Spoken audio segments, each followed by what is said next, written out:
Hi there, it's me, Bethany, again. It's Sunday. Sorry, I forgot the date.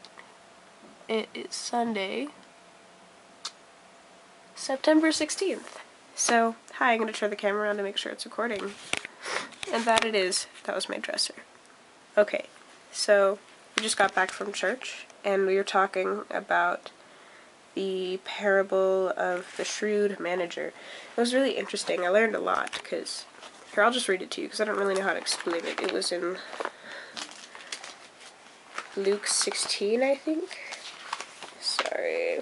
1 second. Here it is.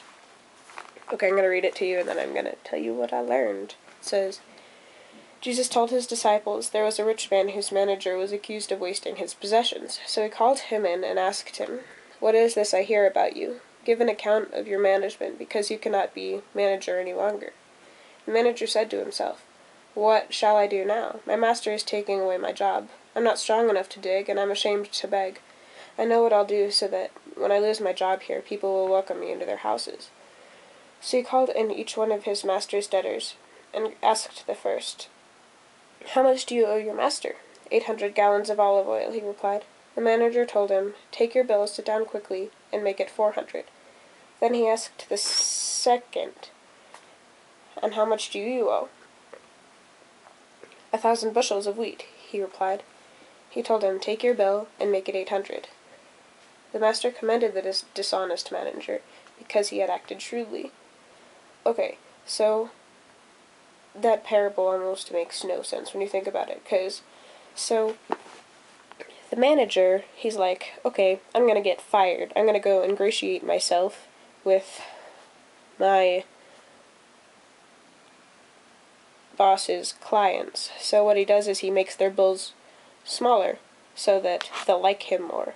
And you think that the master would be really angry over this, his boss. But he's not, and he's like, the master commended the dishonest manager because he acted shrewdly. And that's just weird. So we were talking about that in church today, and we were talking about how spending other people's money is a fun time, and it's so true. Like, I don't know, if you get somebody else's money, and they're like, here, you can go ahead, spend this however you want, then it's like, oh, fun, it takes all the pressure off of, worrying about what kind of things you should do with it, how to save it, what you need the money for, it's just like, sweet, not my money, fun time. And so what the manager did was he used his boss's money for his own purposes to make himself more liked by those clients. But we were talking about this, and it's a really hard thing to understand, but Pastor Doug did a really good job explaining it. He was talking about how God is the master and we are the manager, because nothing that we have is actually our own. Like the breath that we breathe, like the ability we have to work at all of the money that we have is his already. And if we use it for the good of other people's benefits, then it'll just be better. And I think if we think about it, if we think about our money in terms of it's not ours but it's God's, it really should take a lot of pressure off of worrying about money problems, because it's not our money that we're spending. Does that make any sense? So I don't know, we talked about that in church today, and that was really, really interesting.